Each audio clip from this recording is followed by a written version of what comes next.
Last night I was on Facebook looking at some motorcycle stuff, and I came across this post where a guy was selling a 2022 Indian Chief, and he added some stuff to it. He put a Scout front fairing on it, the bat wing that's like the Chieftain on there. He modified it to get it to fit, and I think he put an exhaust on it. He changed the seat out, and he changed the paint. And he was selling this bike for I think like $15,000. And the post pretty much got good reception, right? People were like, oh, great, good luck on your sale and stuff. And then somebody commented on it and said that they did not agree with the terms that they used because the person that posted this mentioned that it was a fully custom bike, or it was their build and they were selling it. Basically, they were selling the bike because they had a pursuit and they were no longer riding the Chief. So this person commented that they didn't see how this was a fully custom bike because all this person did was bolt on parts and change paint, and that they considered a full build or fully custom as like a frame up custom where you're actually making things for this bike to completely change it. So I thought about this and it hit home for me because I rebuild motorcycles, and I wanted to know what really defines something being custom or something being a build, because that's really what like the big thing in automotive content right now is, vehicles and motorcycles, is a build series. And at the root word custom means you're actually changing something, right? When we customize our motorcycles, when we put anything on it, that is considered customizing. So fully custom, I guess that would indicate that everything on the bike is completely different, right? But I guess that really depends on how far down the rabbit hole of the terminology and technicality of the word you want to go, right? But a build series, to me, I guess, is taking something like a bike or a car, a lawnmower or something, and doing something just that's not stock to it. And that could be as simple as changing out grips. That could be changing out wheels, changing out engines. But it really depends on, again, how far into the terminology you want to go.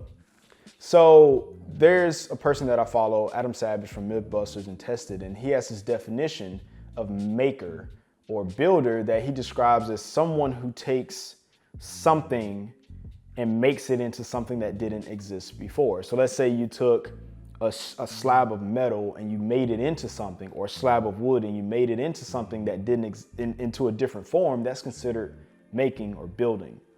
And by that definition, when we take motorcycles and you put something on it that was not there before, you are turning it into something else. So by definition, that is making, that is building.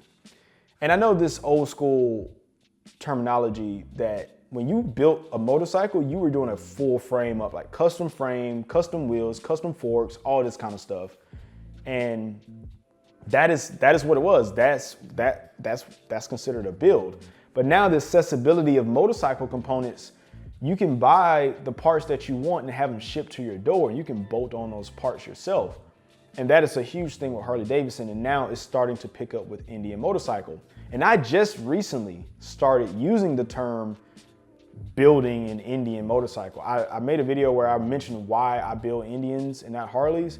And that whole thought process was that this was the first platform that I got a chance to really start adding components to and going inside the engine and doing really complicated things. And I really debated on whether or not I wanted to use that term build, because I still feel like I am not technically building something because I didn't physically make it with my hands. However, by definition, from Adam Savage, a maker, I turned something that didn't, like I turned something that existed into something else. But it really depends on who you ask, because I guess it really depends on how I feel that day, because I look at it like this as well. All of us watching, we know how to put out a fire. We know how to cook to some extent. We also know how to change oil or, do simple stuff like operate a motorcycle, but that does not make us firefighters. That doesn't make us a chef. That doesn't make us a master mechanic or a technician. Or just because you know how to ride a motorcycle, that doesn't make you a professional racer if you know how to ride fast around a track. And there's always levels to it. And I think when we say custom and fully custom and build and builder, there's levels to it. But I truly believe at this point that everything you do to your bike or your car is considered custom if it's not stock, or it's considered a build, no matter how in depth you want to get with that terminology. But I do not consider myself a builder. I want to stay away from that because I do still think there's the levels to that. The people that are builders, they're in a different frame of mind. They're able to take things and turn them into different things and look at problems and find solutions to fix that problem and make parts. I have not been able to make a part yet, but what I do claim myself to be, I am a rebuilder because I'm able to take these Indians, for instance, these Indian chiefs, and I can strip this bike down to pretty much nothing because I know where every single bolt goes. I know how the engine's put together, the thunderstroke and everything. So I more so lean towards the term rebuilder than I do builder.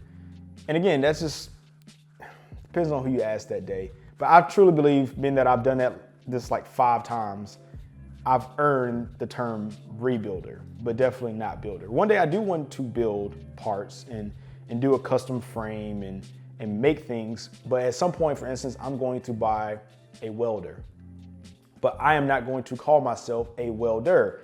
I will be an owner of a welding machine, right? At some point, I may start painting bikes and stuff. I'm not gonna call myself a painter. I'm gonna call myself someone that knows how to, I guess, fundamentally paint parts. So at the end of the day, everything is custom, everything is a build, and there's levels to it. And I think at the end of the day, you just appreciate the work that somebody's put into it, and that's just it. This Super Chief, for instance, this bike was made into a salvage motorcycle, and I took it and rebuilt it. And now it's technically a build because I put a custom seat on it. I put, granted, bolt-on parts from Indian to make it a little bit more custom. And that makes it look like nothing else that's on the street. And also, this bike is a giveaway bike on my channel, and you can head over to BrandonBicasso.com, get you a $50 sticker pack, and you can enter to win this bike that I have built in my garage. Super easy process. Get over there and get you an entry and do that. But let me know what y'all think about this, man. This terminology, build, customizing, rebuild, it goes deep, and I want to know what you guys think about it. So comment down below. But that's my take on it. And thanks for watching. Thanks for listening. And I'll catch you in the next one. Peace.